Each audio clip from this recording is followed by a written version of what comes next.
Bendiciones, queridos hermanos.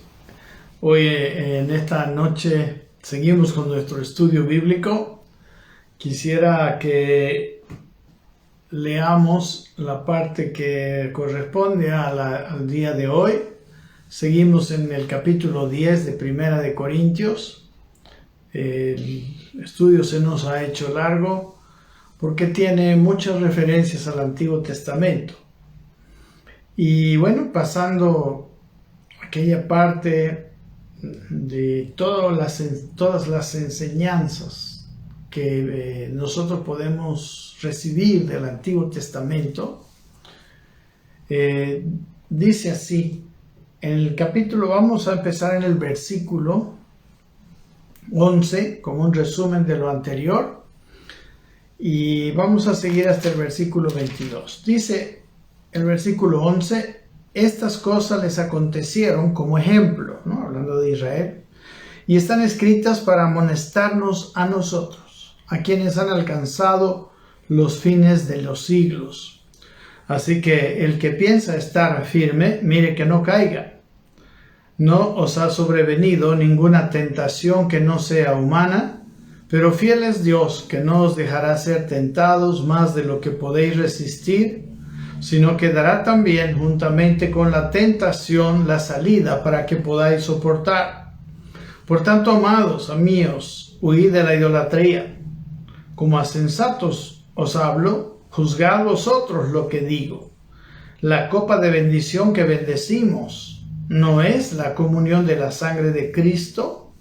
El pan que partimos, ¿no es la comunión del cuerpo de Cristo? Siendo uno solo el pan, nosotros con ser muchos somos un cuerpo, pues todos participamos de aquel mismo pan. Mirad a Israel según la carne, los que comen de los sacrificios no son partícipes del altar. ¿Qué digo pues? Dice Pablo. ¿Que el ídolo es algo o que sea algo lo que se sacrifica a los ídolos? Antes digo que lo que los gentiles sacrifican, a los demonios los sacrifican y no a Dios. Y no quiero que vosotros os hagáis partícipes con los demonios. No podéis beber la copa del Señor y la copa de los demonios. No podéis participar de la mesa del Señor y de la mesa de los demonios. ¿O provocaremos a celos al Señor? ¿Somos más fuertes que Él? Y luego dice, todo me es lícito, pero no todo conviene. Todo me es lícito, mas no todo edifica. Muy bien, entonces, volviendo al lugar donde nosotros quedamos, donde versículo podemos leer en el capítulo 10, seguimos, del versículo 13, en el 12, ¿no? Después de haber contado las experiencias de Israel, que luego de las cuales nosotros tenemos que sacar, ¿no? Como dice que han sido hechas para amonestarnos a nosotros, empieza a decir así que dice el versículo 12, el que piensa estar firme, mire que no caiga, ¿verdad? Con todo esto detrás, ¿no? De todas estas enseñanzas. Y luego dice el versículo 13, no os ha sobrevenido ninguna tentación o prueba. La palabra tentación es la misma que prueba, como hemos visto. Que no sea humana, dice, sino fiel es Dios, que no os dejará ser probados más de lo que podéis resistir, sino que dará también juntamente con la tentación la salida para que podáis soportar. Entonces Dios dice que la verdad ninguno de nosotros podrá ser tentado más allá. Él nos dará una salida, como habíamos visto, pero necesitamos nosotros tomar la salida. Porque si no tomamos la salida de Dios, podemos embarcarnos en una tentación de la cual ya nosotros no la podremos resistir hasta que se consuma, ¿verdad? Como dice Santiago. Santiago dice que la tentación viene de la propia concupiscencia, ¿verdad? Que no viene de Dios, dice. El versículo 13, cuando alguno es tentado, dice, no diga que es tentado de parte de Dios, porque Dios no puede ser tentado ni Él tienta a nadie, sino que cada uno es tentado cuando por su propia concupiscencia es atraído y seducido. Entonces la concupiscencia, después de que ha concebido, da a luz el pecado, y el pecado, siendo consumado, da a luz la muerte, ¿no? La concupiscencia ya no es solamente la tentación, ya la concupiscencia tiene que ver con una parte voluntaria de uno, ¿no? Ya ahí uno dejó la salida y voluntariamente quiere seguir con la tentación, ¿no? La salida está ahí, Dios la pone, dice, siempre. Y si a tiempo la tomamos, nosotros a tiempo podremos resistir cualquier prueba o tentación que nos venga. Amén. Entonces, como dice aquí, es necesario que nosotros lo veamos. Y dice el versículo 14, como una consecuencia, dice, por tanto, dice, amados míos, huid de la idolatría, ¿no? De la idolatría, mis hermanos, al igual que de la fornicación, son dos cosas de las cuales nosotros debemos huir, ¿no? En esas dos cosas nosotros debemos evitar cualquier acercamiento. Y más que nada, como habíamos visto,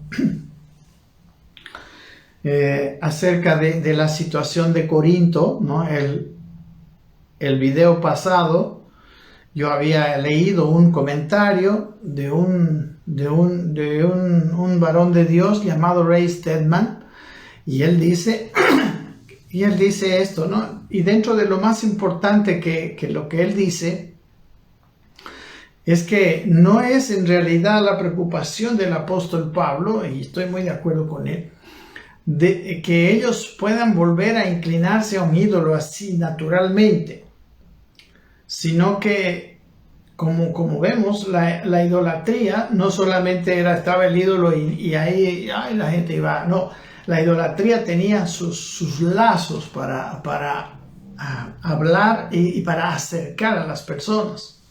Miren lo que dice: si hubieras vivido en Corinto, dice, en el primer siglo, hubieras reconocido que todo el mundo consideraba el templo el sitio más excitante de la ciudad.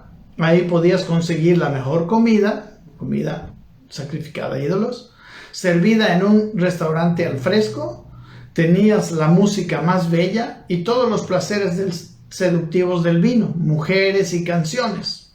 Si querías divertirte en Corinto, ibas al templo. Entonces, en realidad el ídolo de Corinto no era podemos decir, llamativo en sí, pero todo lo que lo rodeaba, el pecado es así, todo lo que lo rodeaba era atrayente. Amén. Y entonces las personas que iban a comer, por ejemplo, no todo lo que rodeaba a la idolatría era en sí algo malo, como la comida, por ejemplo, ¿verdad? Hemos hablado eso en el capítulo 8. Y bueno, vuelve a tocar aquí vamos a volver a ver, ¿no? Como hemos estado leyendo. Pero en realidad lo que estaba preocupado él es que se acerquen a esos lugares de idolatría y luego puedan caer en una idolatría que es una cuestión del corazón, ¿verdad? Entonces, sí, en realidad, y por eso, miren, está el versículo de huir de la idolatría, ¿no? Entonces, aunque como vamos a ver, la carne es carne nomás y se puede comer, no importa que haya sido sacrificada a los ídolos, pero eso es lo que dice Pablo en el capítulo 8 y aquí también. El problema es lo que, digamos, a lo que nos puede conducir, ¿no? El ir y comer una carne en un lugar de ídolos. Entonces, y dice el versículo, entonces habíamos visto esto, ¿no? Un ídolo, el problema de un ídolo es que me desvía del camino marcado por Dios, definitivamente, ¿no? Es una cuestión del corazón, como les digo. En aquel tiempo era una estatua, pero en realidad la idolatría verdadera está en el corazón. Cuando yo no considero a Dios, no tengo a Dios como lo primero en mi vida. ¿Amén? Entonces, me desvía, ya mi vida ya me saca de foco, ya vivo para otra cosa, ya no vivo para servir a Dios, para la gloria de Dios, ¿verdad? Entonces dejan de tener sentido todas las cosas de Dios en cuanto mi corazón se apegó a un ídolo, ¿no? Y saben, hermanos, el ídolo es el corazón del hombre, diría yo. Son muy pegajosos a los ídolos, es muy pegajoso a los ídolos, ¿no? Entonces, la idolatría siempre va unida a los placeres, ¿no? Como hemos visto, incluso cuando Aarón hizo el becerro de oro en el desierto, ¿verdad? Porque Moisés estaba tardando más de 40 días en el monte. Lo que ellos fueron, aquí dice que es a jugar, ¿verdad? El pueblo se levantó a comer y a beber. Aquí está en el versículo 7. Ni seáis idólatras, dice, como algunos de ellos, según está escrito, se sentó el pueblo a comer y a beber y se levantó a jugar. O sea, el ídolo está siempre conectado con algo que parece agradable, algo que trae placer. Satanás es muy astuto, ¿verdad? Entonces, en las fiestas idolátricas siempre hay bebida, comida, desenfreno, sexo, como en las fiestas patronales que tenemos en nuestro país, ¿verdad? Las fiestas idolátricas, como las fiestas a la Pachamama, todas esas cosas. ¿Qué traen consigo? Traen estas cosas, ¿verdad? Bebida, comida, desenfreno, sexo, y luego, pues, todas las consecuencias de esto. Y bueno, pero esas fiestas patronales y esos ídolos en realidad no son lo más peligroso. Lo más peligroso es el ídolo que está en nuestro corazón. Porque los ídolos que están en el corazón no se ven, ¿no? ¿Y qué es un ídolo? Como decíamos, es algo que toma el lugar de Dios, ¿no? Es un nuevo amor, es algo nuevo que me controla, que se apodera de mi vida, ¿verdad? Algo que empiezo a vivir para eso, algo que vivo y dejo a Dios de lado o dejo lo que Dios me mandó por conseguirlo, etc. Y empieza también a estar mi confianza en ese ídolo, ¿no? Hay muchos ídolos. Dice el versículo 15, como insensatos os hablo. Dice, juzgad vosotros lo que digo. O sea, seamos inteligentes. La palabra sensato es la palabra frónimos, que quiere decir sagaces, discreto, dice, cauto, prudente, sabio, cuerdo, como a personas sabias cuerdas. Aléjense de los ídolos, ¿verdad? Como dice el versículo anteriores, los versículos anteriores. Aléjense de los ídolos. Miren, por ejemplo, el dinero los ídolos, como decíamos, no necesariamente son malos en sí mismos, como el dinero. Uno de los ídolos más fuertes del ser humano es el dinero, ¿no? Por ejemplo, en Mateo capítulo 6 nos habla, ¿no? Dice, por ejemplo, no os hagáis 6:19, dice, no os hagáis tesoros en la tierra donde la polilla y el orín corrompen y donde ladrones minan y hurtan, sino haceos tesoros en el cielo donde ni la polilla ni el orín corrompen y donde ladrones no minan ni hurtan. Dice, porque donde esté vuestro tesoro, allí estará también vuestro corazón. Entonces, esta definición de tesoro es la misma que ídolo o Dios. Si ese tesoro es Dios, entonces yo soy un adorador de Dios. Si ese tesoro que tengo yo no es Dios, si me estoy haciendo un tesoro, ¿qué es un tesoro? Como dice aquí mismo, es aquello a lo que se apega mi corazón, aquello a lo que le dedico mis esfuerzos, mi vida, o sea, aquello que me da deleite, aquello que pienso que va a ser la solución para mi vida. Entonces, eso puede ser algo tan sutil, ¿no? Y aquí dice que si es una cuestión en la tierra, hay que tener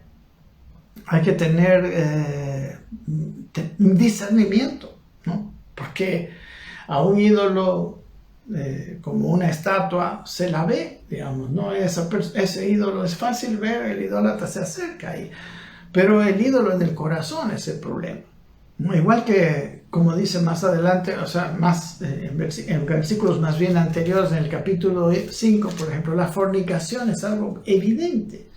Pero cuando uno ha codiciado a una mujer en el corazón, eso no es evidente externamente.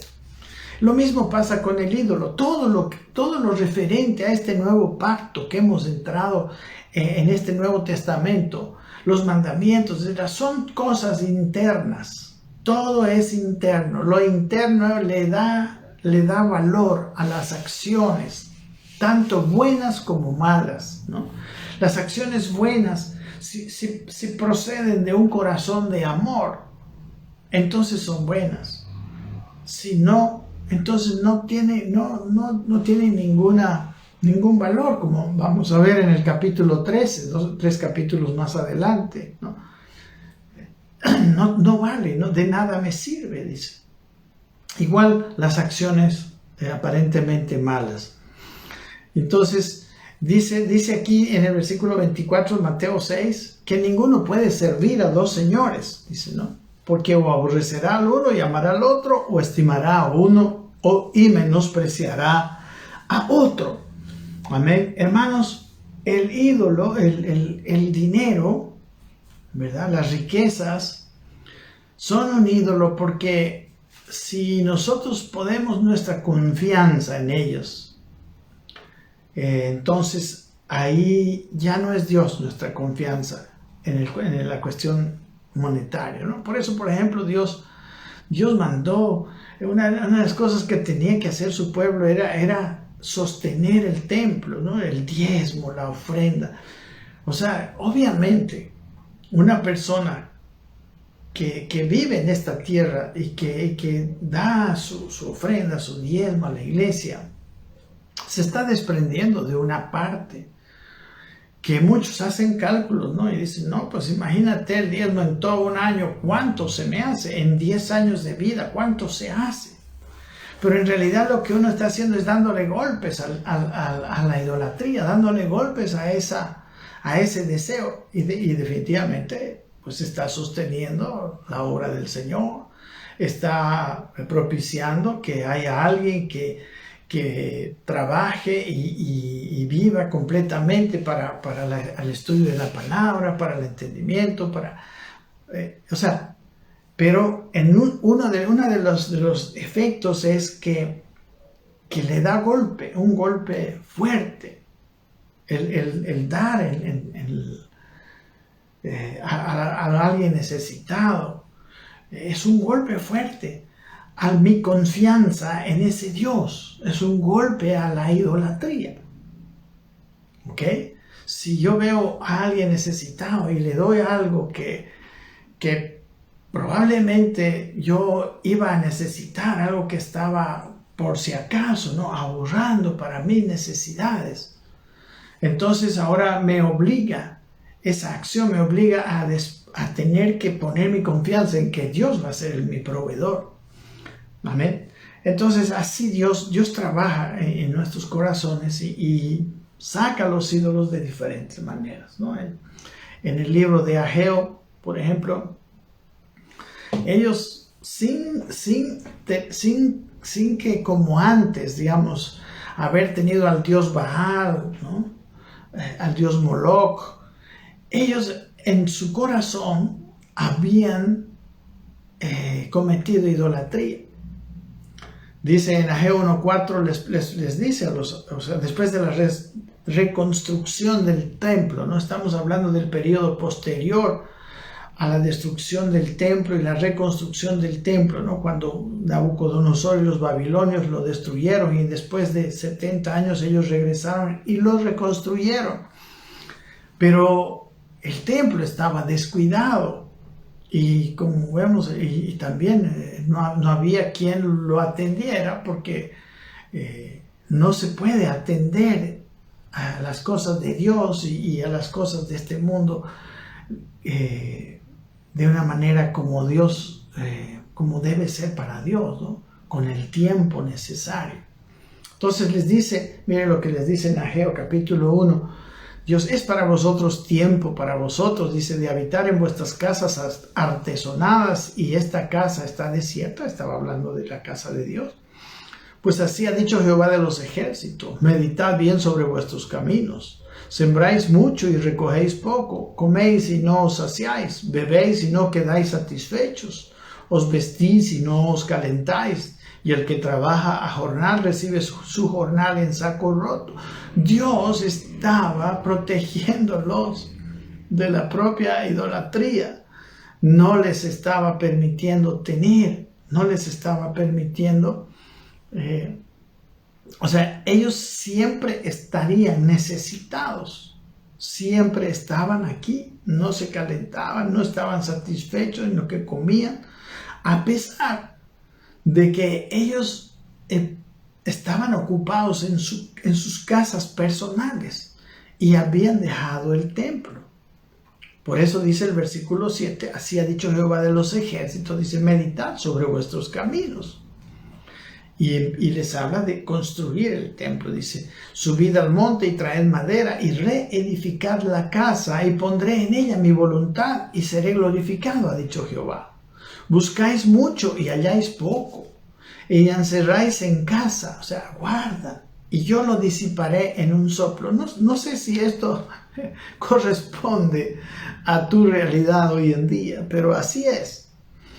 ¿Por qué? Dice Jehová de los ejércitos, por cuanto mi casa está desierta y cada uno de vosotros corre a su propia casa.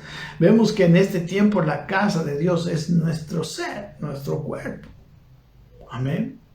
Y dice el versículo 10, por eso se detuvo de los cielos sobre vosotros la lluvia, y la tierra detuvo sus frutos. Y Dios dice, y llamé la sequía sobre esta tierra, sobre los montes, sobre el trigo, sobre el vino, sobre el aceite, sobre todo lo que la tierra produce. Si nosotros no estamos edificando la vida espiritual para ser después testimonios vivientes de Cristo en esta tierra, Dios no está interesado en que nosotros prosperemos, en que nosotros, sigamos, porque nuestro camino es un camino de idolatría, y quizás el mayor ídolo en ese camino es el yo, y el yo no es como Dios, mis queridos hermanos.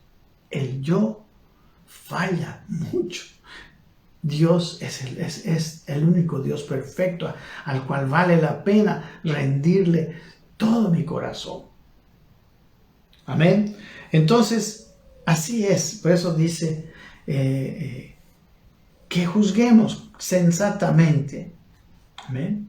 Entonces, el corazón del hombre, hermanos, es muy proclive a apegarse a algo que no es Dios. Es su naturaleza. Por eso dice la Biblia que debe ser vigilado. Sobre toda cosa guardada, guarda tu corazón. Tenemos que guardar, tenemos que poner un ojo sobre nuestro corazón. Porque de repente lo vamos a ver corriendo tras otra cosa, confiando en otra cosa que no es Dios, queriendo apegarse, tratando de tener su gozo, de tener su vida, de trabajar totalmente, dejando a Dios por otra cosa. El corazón del hombre es así. Por eso hay que guardar, hay que cuidarlo, porque dice, sobre toda cosa guardada, guarda tu corazón, porque de él mana la vida, o de él, o en él, podemos decir, se detiene la vida. Depende todo del corazón. Por ahí pasa la vida que nosotros podemos disfrutar abundantemente si nuestro corazón es recto delante de Dios. Dice entonces, ahora está hablando, va a volver al tema del capítulo 8, ¿no? de la comida sacrificada a los ídolos. Y también lo va a conectar con la cena del Señor, ¿no? Que la cena del Señor está en el capítulo siguiente. Y lo vamos a ver más cabalmente. Pero aquí hay un aspecto en la comida que nos va a ayudar. Dice así, versículo 16, la copa de bendición que bendecimos, dice, ¿no es la comunión de la sangre de Cristo? Y el pan que partimos no es la comunión del cuerpo de Cristo, ¿verdad? Son las dos acciones que hizo Jesucristo en la cena, en la última cena de la Pascua, ¿no? Partió el pan y también tomó la copa, ¿no?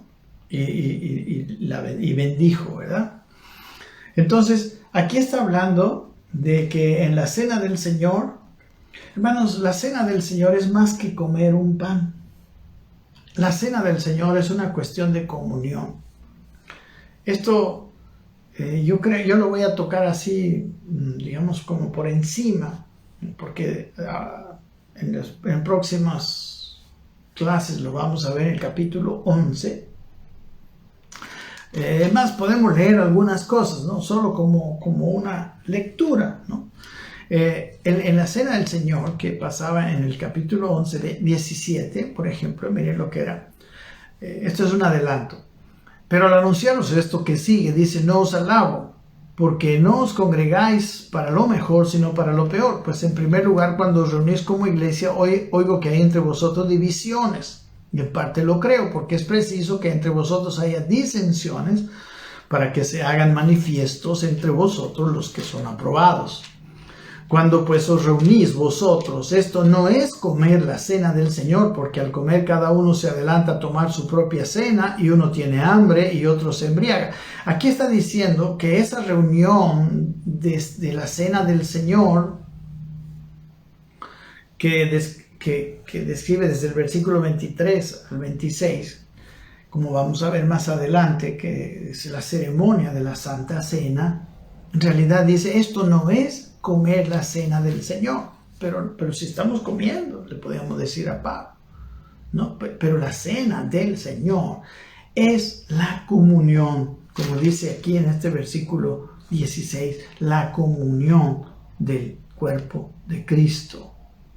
Amén. Y la copa, dice, de bendición que bendecimos, es la comunión de la sangre de Cristo.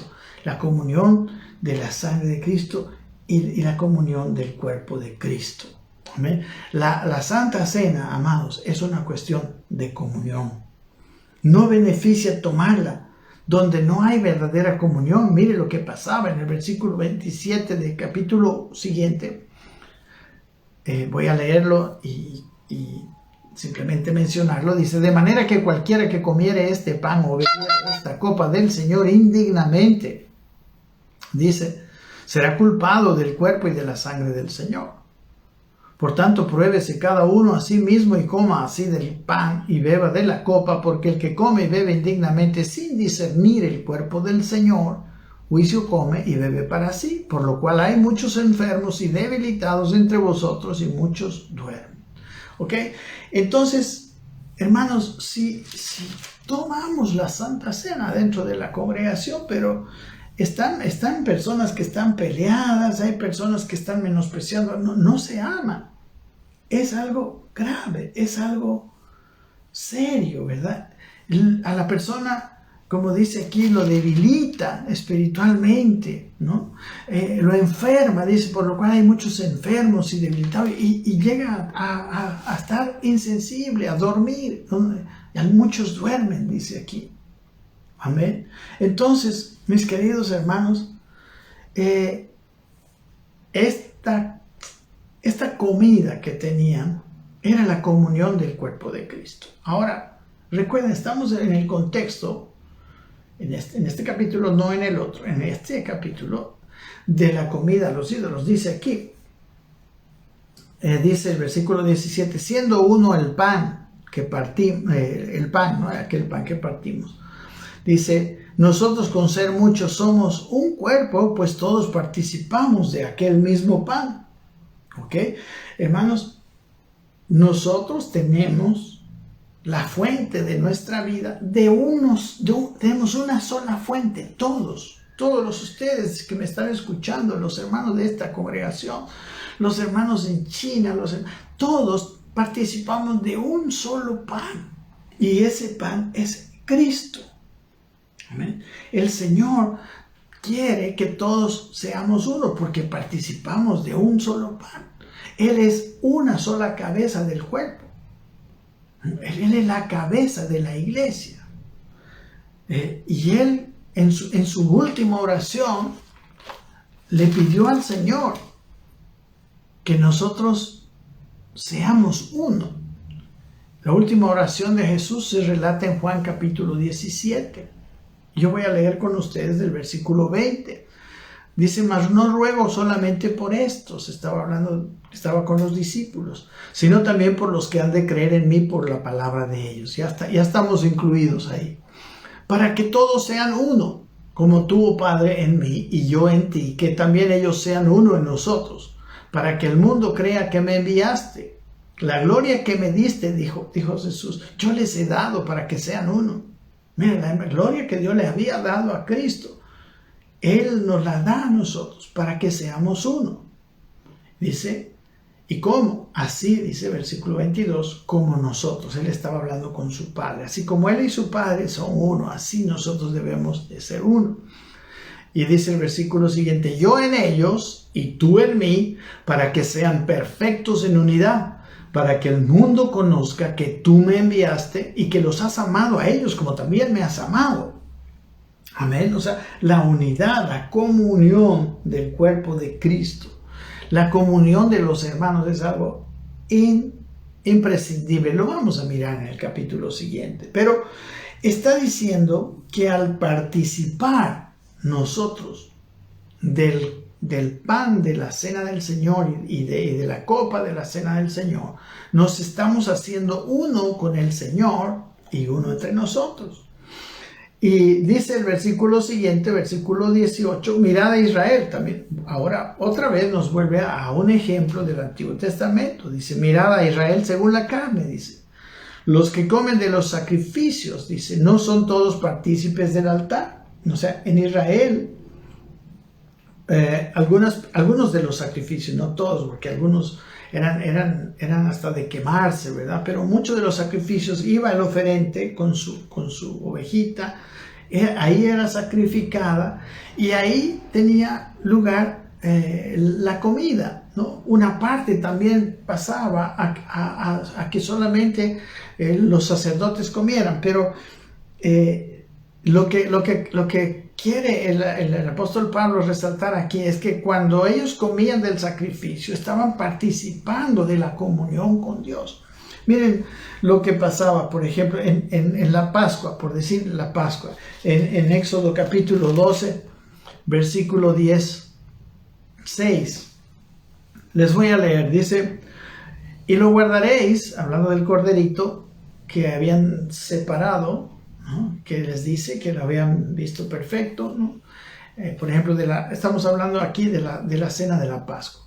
Y dice, y lo guardaréis hasta el día 14 y lo inmolará toda la congregación del pueblo de Israel entre las 2 tardes. Y tomarán de la sangre y la pondrán en los postes y en el dintel de las casas, en lo que ha de comer, que era el símbolo para que el ángel de la muerte no matara al primogénito de la casa. Y dice, y aquella noche comerán la carne asada al fuego y panes sin levadura con hierbas amargas. Todos participaban del corderito. Levítico 7. Anótese, o si tiene su Biblia, me encantaría que siga conmigo la lectura. Pero se lo voy a leer yo. Dice, de toda ofrenda, dice, presentará una parte por ofrenda elevada a Jehová y será del sacerdote que rociare la sangre de los sacrificios de paz. ¿No? Una parte de la ofrenda, una sección del animalito presentado. Ustedes saben que la ofrenda en aquel tiempo eran animales vivos y que tenían que ser sacrificados, ¿no? Todo apuntando al sacrificio de Cristo. Por eso la ley y la ley ceremonial apuntaba totalmente, y la ley ceremonial se cumplió totalmente ya en Cristo después. Y dice el versículo 7 de Levítico 7:15, dice, y la carne del sacrificio de paz en acción de gracias se comerá en el día que fuere ofrecido. No dejarán de ella nada para el otro día. O sea, tenían que terminárselo. El Números 18:8 dice, dijo más Jehová a Aarón, he aquí yo te he dado también el cuidado de mis ofrendas. Todas las cosas consagradas de los hijos de Israel te he dado por razón de la unción a tus hijos y a tus hijos, dice, ¿no? Por estatuto perpetuo. Esto será tuyo de la ofrenda de las cosas santas reservadas del fuego, porque había algunas cosas que se quemaban. Pero otra parte se quedaba para hacer comida. Dice, toda ofrenda de ellos, todo presente suyo y toda expiación por el pecado de ellos y toda expiación por la culpa de ellos que me han de presentar será cosa muy santa para ti y para tus hijos. Había una parte que solo era ellos, ¿no? Y le dice, en el santuario y la comerás, todo varón comerá de ello. Dice, cosa santa será para ti. Entonces, la comida de los sacrificios, incluso en Israel, era una participación de la comunión. Recuerden que el sacrificio era importante, era indispensable, podemos decir. Dios decía, nadie se acercará a mí con las manos vacías. ¿Por qué? Porque realmente este sacrificio que ellos presentaban era como, en realidad, como el mismo sacrificio de Jesús. Apuntaba al sacrificio de Jesús, que Él cargó los pecados de nosotros. Por ejemplo, en el día de la expiación, ¿no? El famoso día del Yom Kippur, lo que, digamos, la ceremonia es bien explicativa. El sumo sacerdote ponía su mano en la cabeza del cordero o del chivo, ¿no? Que le llamamos por eso el chivo expiatorio, y dice, ahí le pasaba los pecados de todo el pueblo, y con la otra mano lo degollaba y derramaba la sangre, ¿verdad? Entonces, y después ese es el rito, ¿verdad? Entonces los que comen, ¿verdad? Que eran el oferente muchas veces, los sacerdotes, todos los que comen, estaban participando de Dios, estaban participando. Los sacrificios del Antiguo Testamento era un ritualismo para acercarse a Dios. Esa era podemos decir, el propósito del sacrificio en el Antiguo Testamento. El llegar a acercarse a Dios, ¿no? Previendo lo que ahora pasa con nuestro Señor Jesucristo. Ok, entonces, con esto en mente, seguimos la lectura. Entonces dice el versículo 18, mirad a Israel según la carne. Dice, los que comen los sacrificios no son partícipes del altar. Ahora se va a la carne sacrificada a los ídolos. Versículo 19. ¿Qué digo pues? Dice Pablo. ¿Que el ídolo es algo? ¿O que sea algo lo que se sacrifica a los ídolos? ¿No? En versículos anteriores decía que el ídolo no es nada. Dice, el versículo 8:4 dice, vamos aquí, el 8:4 de Corintios dice, acerca pues de las viandas que se sacrifican a los ídolos, dice, sabemos que un ídolo nada es en el mundo y no hay más que un Dios. O sea, eso estaba seguro. Entonces aquí se dice, ¿qué es lo que se sacrifica a los ídolos? Dice el versículo 19, que pues digo que el ídolo es algo, el ídolo no es nada, digamos, no es Dios. Y lo que se sacrifica también no es, en realidad, no tiene otro valor. Versículo 20 dice, antes digo que entonces el ídolo es solo carne. Aquí hay otro versículo importante. Versículo 8 del capítulo 8 dice que si bien la vianda, o sea, la comida sacrificada a los ídolos, porque ese es su contexto, no nos hace más aceptos ante Dios, dice. ni pues porque comamos seremos más, ni porque no comamos seremos menos. O sea, esa carne es carne. O sea, yo me alimento o no me alimento, eso no me pone en otra condición delante de Dios. ¿Ok?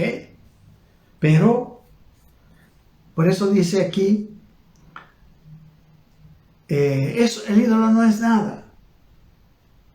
Y dice el versículo 20, antes digo que los gentiles, que lo que los gentiles sacrifican, a los demonios los sacrifican y no a Dios. Y no quiero que vosotros os hagáis partícipes con los demonios. Entonces, se dan cuenta, miren, aquí estaba la iglesia en Corinto. El templo era el lugar más excitante.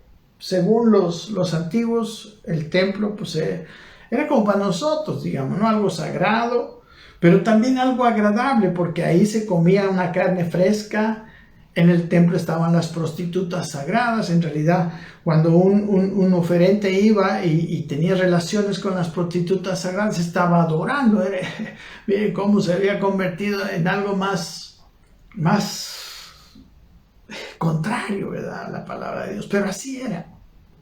Estaban ellos en una oscuridad espiritual muy grande, como ha sucedido en todos los tiempos. En todos los tiempos ha habido lugares, o sea, gente, en las personas, una gran oscuridad. Y así era en Corinto en aquel tiempo, así es hoy día también en muchos lugares.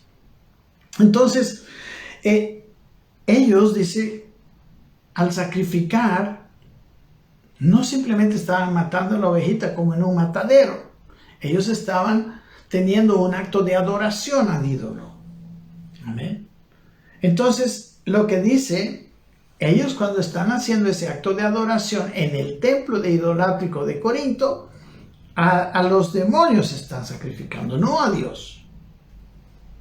Y luego dice, yo no quiero que vosotros os hagáis partícipes con los demonios, aquí el versículo 20. Entonces, comer la carne como carne no tiene problema. Comer la carne como algo sacrificado al ídolo, como un rito de adoración al ídolo, eso sí está mal. Es por eso dice el versículo 21, no podéis beber la copa del Señor y la copa de los demonios.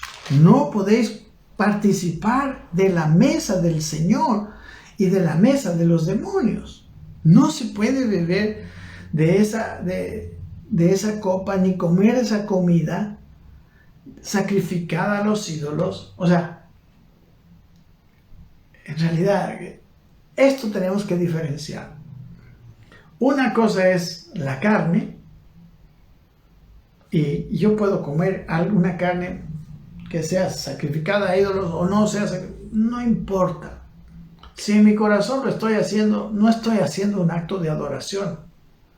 Pero si estoy participando del rito, como sucedía con la gente en la ciudad de Corinto, entonces estoy adorando a ese ídolo. Y ese era el problema, ¿no? Ese era el problema. Y por eso habla de huir de la idolatría y de que el que mire que cree que está firme, mire que no caiga. Porque muchos corintios sabían esto. Por eso dice que el conocimiento envanece, pero el amor lo edifica. Muchos sabían esto. Entonces iban.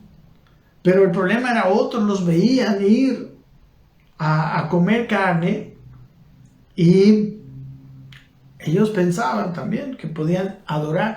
Llegaron a pensar que podían adorar a Dios y a los ídolos al mismo tiempo. Amén.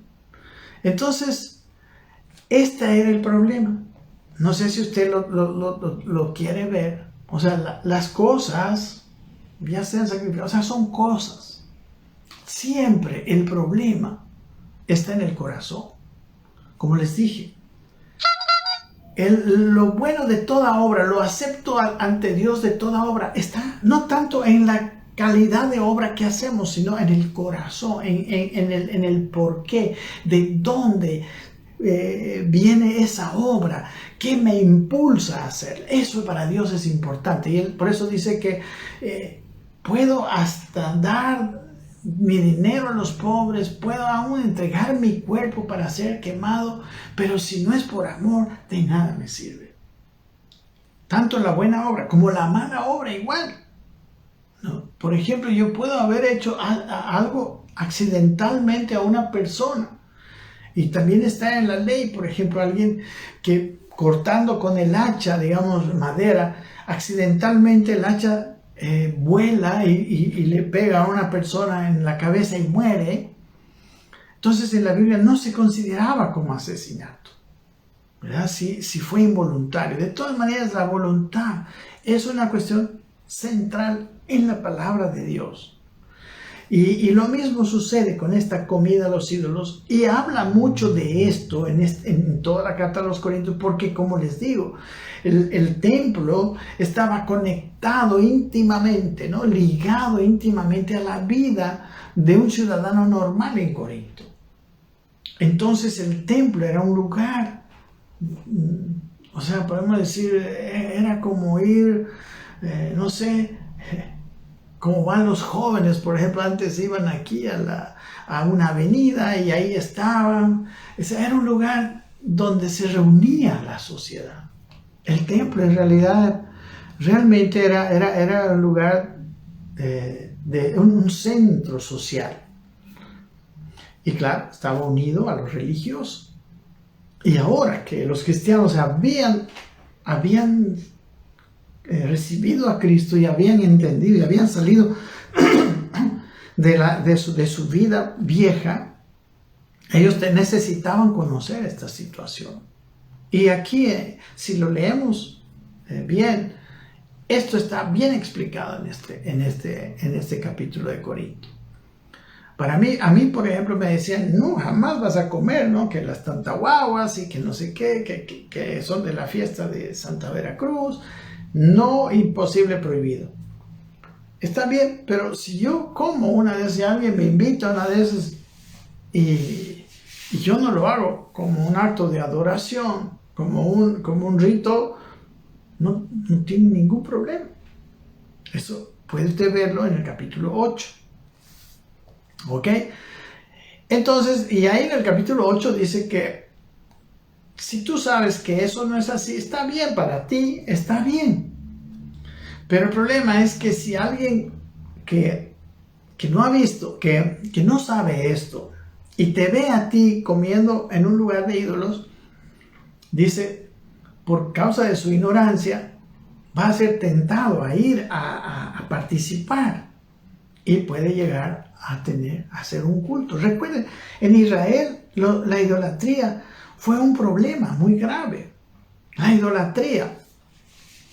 Lo que para ellos fue la idolatría con los dioses de Baal y de Moloch y de todos ellos, mis amados hermanos, sacó al pueblo de la comunión con Dios.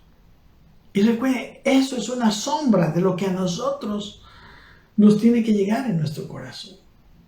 Toda cosa que empieza a tomar el lugar que solo le corresponde a Dios en mi vida, en mi tiempo, en mis pensamientos, en mis deseos, en mis proyectos, en todo. Porque el ídolo si se mete en el corazón, se mete en toda tu vida. Y el corazón de los hombres es perverso, dice Jeremías. El corazón del hombre. Por eso este corazón tiene que ser vigilado especialmente. Preguntas tenemos que hacernos, por ejemplo, que si yo, por ejemplo, por ejemplo, una pregunta interesante para descubrir ídolos es, si yo dejara de tener algo, ¿eso me alejaría de Dios? ¿Eso me haría una persona totalmente infeliz? ¿Qué me haría totalmente infeliz? Si yo, por ejemplo, por alguna razón, me quitaran mi auto, por ejemplo, ¿sería un hombre infeliz? No sé, incluso si a mí me quitaran mi esposa, ¿sería un hombre infeliz? Yo sé que, claro, o sea, no es lo mismo tener una esposa a no tenerla, una esposa tan preciosa como la mía, o un auto tan precioso como el mío, que nos va a doler, sí nos va a doler, pero eso, puedes seguir amando a Dios, puedes seguir sirviendo a Dios si te lo quitaran. Ahí está. Estoy invirtiendo mi tiempo más en ellos que en Dios, que en mi vida espiritual. Por ellos podría pecar, por ejemplo, etcétera, ¿verdad? Podemos ver. La cuestión es que nuestro corazón es la enseñanza muy importante de estos versículos. Dice el versículo 22, o provocaremos a celos al Señor. Somos más fuertes que... ¿Sabe por qué Dios, hermano, es celoso con lo que puede prender nuestro corazón? Porque sabe que si no es Él, eso que prende nuestro corazón nos hace perdernos eternamente. Y te voy a asegurar que lo que prende tu corazón nunca te va a poder dar la satisfacción, el gozo, la alegría que te da Dios. El corazón del hombre ha sido diseñado para ser llenado por Dios. Nuestro interior siempre estará incompleto cuando nosotros no amamos a Dios. Amén. Hermanos, los ídolos, otra cosa que es también importante aquí ver, los ídolos siempre ofrecen cosas atrayentes y placenteras, codiciables. Ellos prometen mucho, pero no cumplen. ¿Por qué una persona se desvía de Dios y pone su amor en otra cosa? Porque piensa que esa cosa le va a dar más felicidad que Dios. Y de hecho, si esa persona no está siendo feliz con Dios, ya debería preocuparse. Deberíamos preocuparnos si Dios no es nuestra felicidad, si no es el centro de nuestra felicidad. Yo sé, somos seres humanos, todo lo externo suma, es parte de nuestra felicidad. No estoy diciendo otra cosa. Pero si nos quitan cualquier cosa, no es lo mismo que si nos quitaran a Dios. O sea, yo no puedo ser infiel a Dios y alejarme de Dios por cualquier cosa, porque esa cosa no vale.